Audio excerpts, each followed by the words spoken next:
Pessoal, uma ferramenta importante para a ciência da computação é a parte científica mesmo, né, que não é o foco do sistema de informação, mas ciência da computação estuda isso, é a parte de máquina de Turing e autômatos finitos, que dá uma base teórica, vamos dizer assim, para linguagens de programação, para interpretação de linguagem de uma forma geral, e é utilizado muito para provar que linguagens de programação são completas, são corretas e coisas do gênero.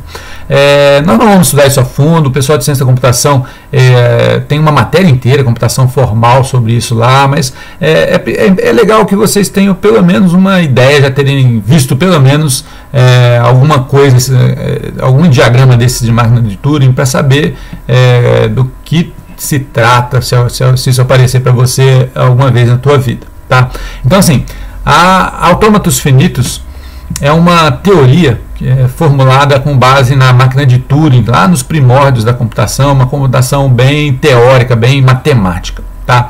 E a ideia é que o computador é uma máquina de estados, que tem um número finito, né? Uma máquina de estados finitos, né? Então tem um número de estados finitos que a gente representa por diagramas desse tipo aqui. Tá? Então, as bolas são os estados e as setas são as transições entre os estados. Em cima da seta, a gente descreve qual o evento que causa aquela transição. Tá? O estado inicial é marcado normalmente com um círculo duplo desse jeito.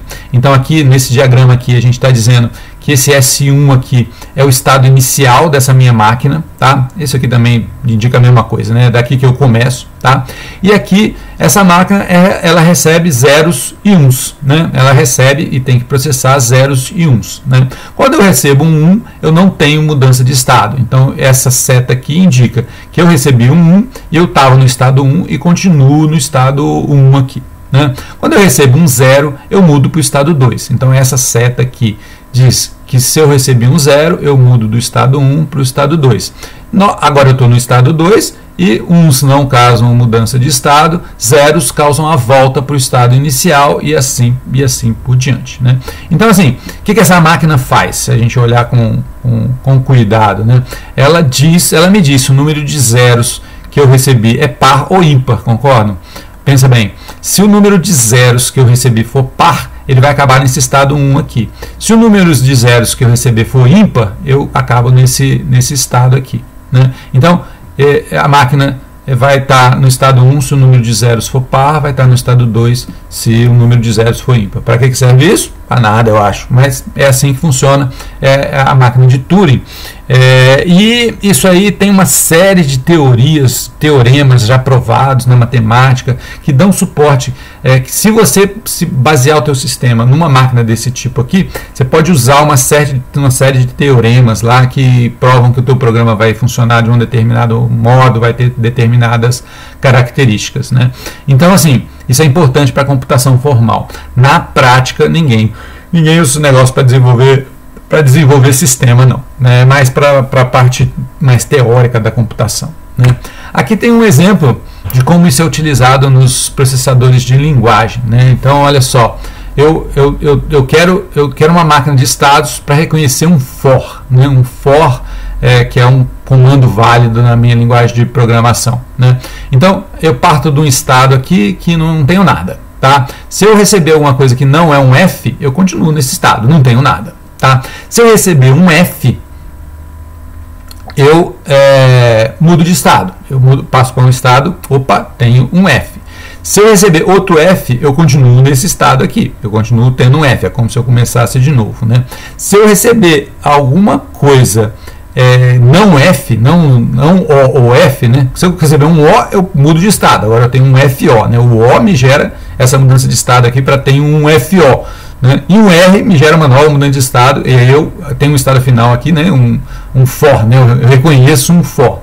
Mas se eu receber alguma coisa que não é O ou F, eu volto a não ter nada, né? Então eu recebi um F, depois recebi um A, então eu não tenho nada, eu voltei para esse estado de nada aqui. Se eu receber outro F, é como se eu começasse de novo, né? Se eu receber um O, eu tenho um FO, aqui do FO, desse estado aqui. Se eu receber um F, eu começo de novo, eu tenho um F aqui, né? Se eu receber um R, eu tenho tudo, eu tenho o for que eu quero reconhecer, e daqui, se eu receber um F, eu comecei de novo, né? Eu comecei um for de novo aqui. Se eu receber um não F, eu não tenho nada, né?